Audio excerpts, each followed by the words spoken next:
An early form of amphetamine was created in Germany in 1887. It was called phenylisopropylamine. However, it was not developed and used as a medicine until 40 years later. So scientists have been looking for a new drug to treat asthma for some time. And then during the late 19th and early 20th centuries, asthma was treated with epinephrine, which was also called adrenaline. So this drug, it stimulates the body's fight or flight response, which is going to trigger dilation or the widening of the airways in the lungs. This is going to make breathing easier, and so the treatment was useful for the breathing difficulties that were experienced by people with asthma. The problem here was that the drug could only be given by injection, since when it was taken by mouth, it was destroyed in the stomach and the intestine before it could even be absorbed by the body. So in the 1920s, this guy, Koki Chin and Carl Schmidt, they were two chemists, and they began to investigate the maiwang plant, which had been used for many years in Chinese herbal medicine to treat wheezing. And they isolated this plant's active ingredient and they called it ephedrine, since its effects were similar to those of epinephrine. So, unlike epinephrine, ephedrine could be given by mouth, and so it quickly became a popular treatment for asthma. Ephedrine was successful, but the maiwang plant was becoming rare, and so scientists began to look for an alternative. So an asthma attack occurs when the airways in the lungs become narrow and inflamed.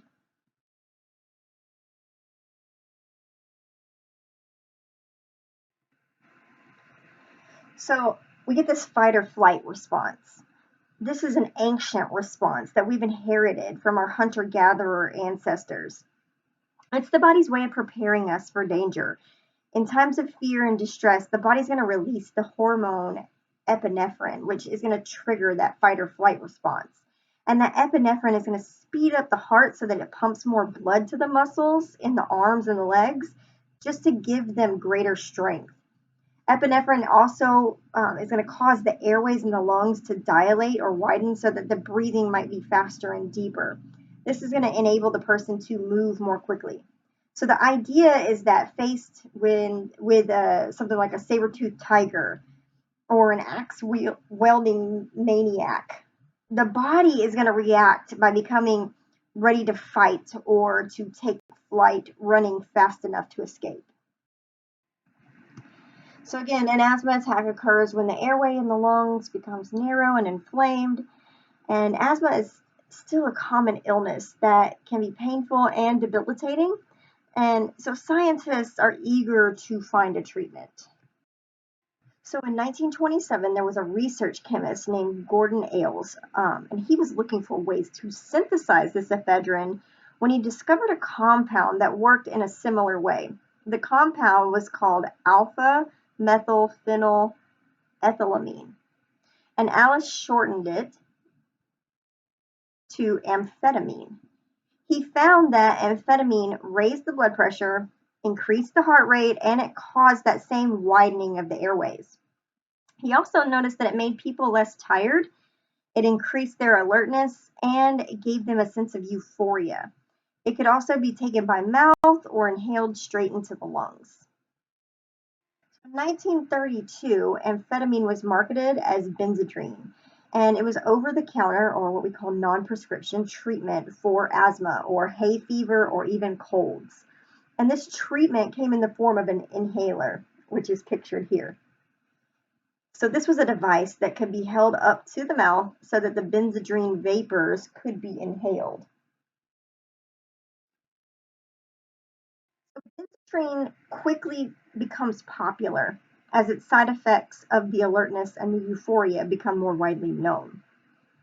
So some people began using it recreationally rather than as a medicine, and this was done by opening up the inhaler and sniffing the amphetamine-soaked paper strip that was inside. And people who wanted a more intense effect known as the amphetamine rush, would chew or they would swallow the strip.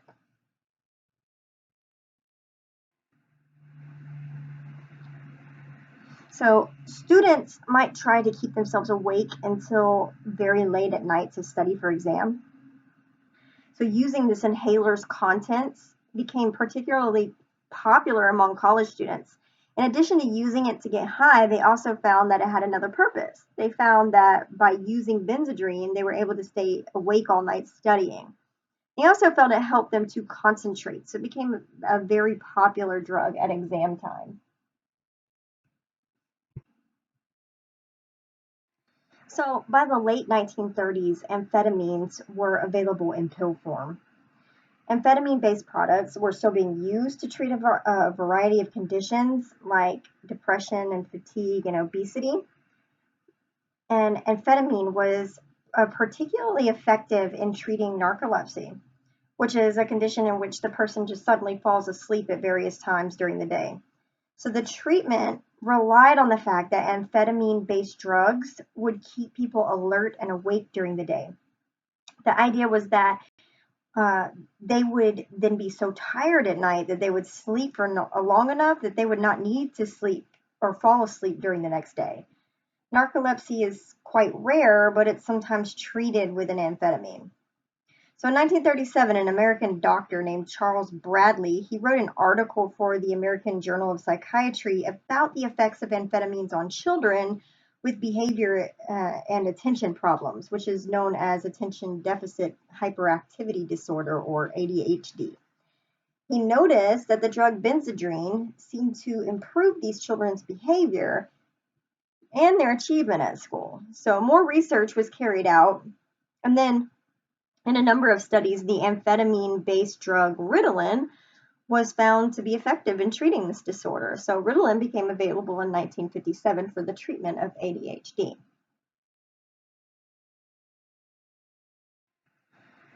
So how, you might wonder, can a drug based on amphetamine, which is a stimulant, help a disorder such as hyperactivity, in which the child needs to be calmed down rather than stimulated? So doctors really aren't sure exactly how Ritalin works, but it may be that it corrects a chemical imbalance in the brain. So in ADHD, some of the neurons or the nerve cells that send the chemical messages controlling everything that we think and feel and do, they work too hard, while others don't work hard enough. So in people with ADHD, the part of the brain that tells them when to pay attention to certain activities and ignore others is kind of quote unquote lazy. So Ritalin stimulates that underworked neuron so that the child can focus their interest on what is going on around them. And that's going to make them less likely to become bored or restless and fidgety, so on. So today, Ritalin is widely used to treat ADHD, and some people say it's too widely used. So in the United States, around 4 million children are estimated to be on the drug, and the US is responsible for almost 90% of the Ritalin that's used worldwide. So some people are worried that giving children psychotropic drugs, which are drugs that act on the mind and moods, like stimulants and sedatives and antidepressants, they may actually cause brain damage over time. And others are worried about the harmful side effects. So ADHD, like many behavioral disorders, is difficult to diagnose. You can't test for it, and the symptoms are not the same in each child. It is thought that some doctors are under pressure from the parents and the teachers who are exhausted from coping with that difficult and disruptive behavior. So this has led to suggestions that the doctors prescribe the drugs too easily just to get the kids to settle down and to do their schoolwork. So far, there's been very little research on the growing problem of Ritalin misuse and abuse. However, it's said to be widespread in the United States. So Ritalin pills are crushed, and then the powder is either snorted or smoked or dissolved in water and then heated up for injection. So in 2003, a British newspaper published a report about children selling Ritalin tablets in the school playground for as little as $1 each. And in some cases, the report said that the drugs were sold by the children who had bullied others into handing over their medication. And then in other cases, you have older brothers and sisters who had stolen the Ritalin that was prescribed for the younger sibling when they were selling it to other children. So this paper claimed that the British school children as young as 6 were becoming hooked on a stimulant drug that was sold illegally by other child dealers. So many amphetamine-based preparations could be bought over the counter, and this led to widespread self-prescribing, so to speak, particularly for depression and to help with weight loss. So you have these tired, bored housewives of the 1950s and the 60s, and they found that they felt more cheerful and more energetic after they took these pills. So they started calling them pep pills. Amphetamines are also known as a weight loss aid. So they suppress that appetite, and apparently it increases energy and therefore activity. So they could take them and it would result in a fairly fast, although temporary, weight loss.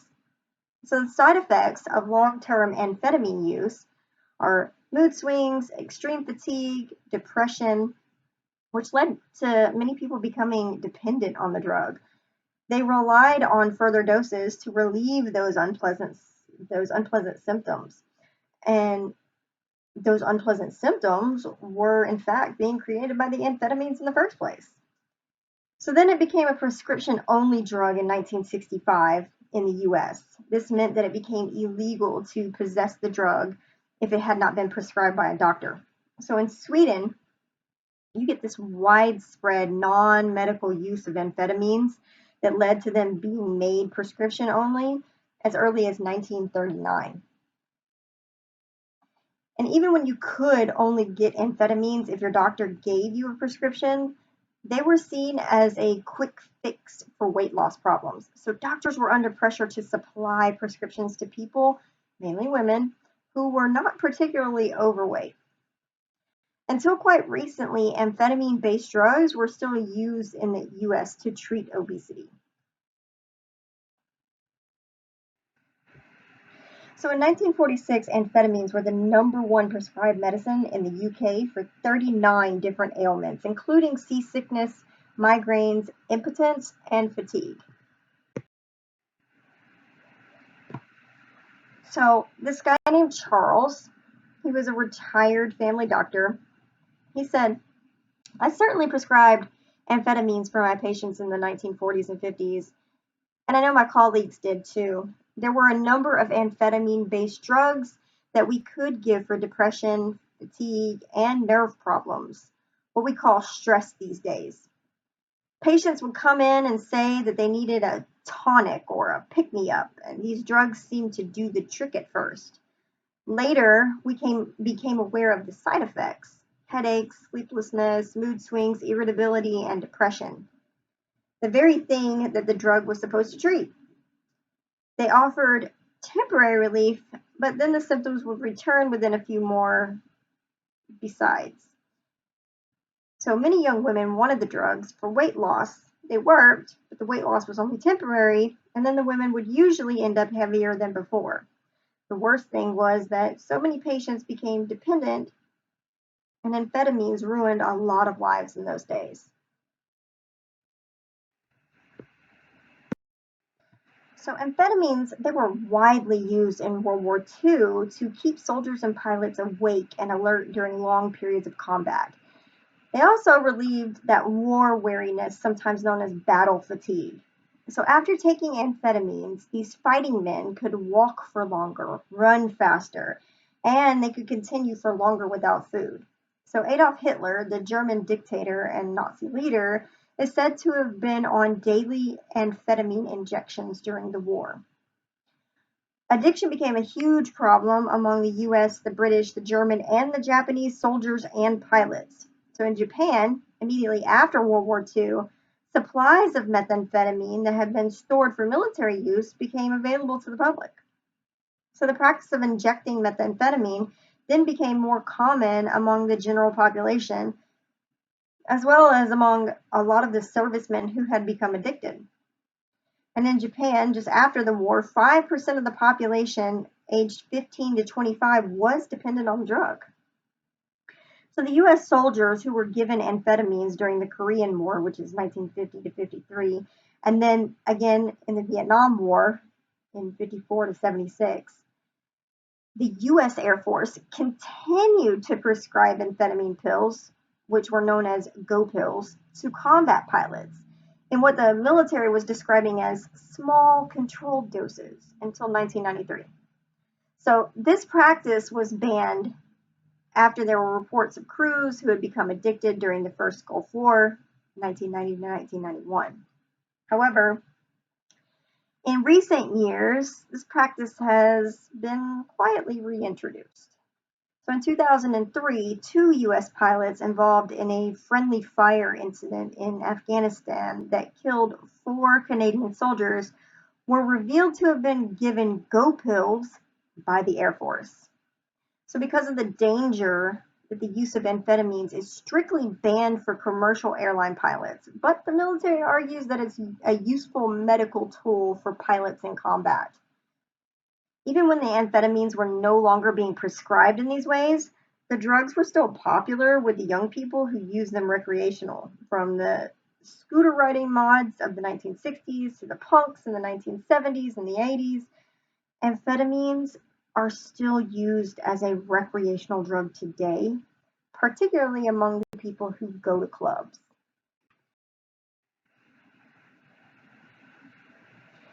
So the safest, healthiest way to control your weight is to eat a sensible, varied diet and to get plenty of regular exercise.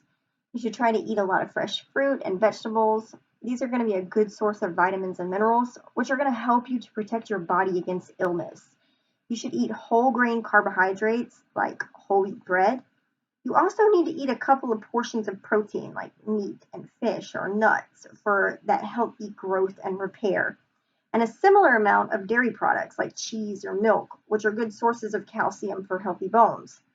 And try to keep sugar-based foods like candy, cookies, and cakes to a minimum. They're fine for an occasional treat, but they don't have any nutritional value, so they often end up being stored by the body as surplus fat. And many people who think that they're overweight are, in fact, a perfectly healthy size. So it's important to remember that as you grow, your body often changes shape. Many young teenagers go through a pudgy stage that soon fixes itself. So doctors can help our clients decide if they need to adjust their diet or their exercise regimen. And lastly, just remember that US soldiers who were serving in Vietnam were given these amphetamines to keep up their energy levels. So this lady named Margaret, she's a World War II historian, she said it was a shocking situation. Servicemen on all sides had been issued these drugs to keep them awake, and very many of them became addicted as a result.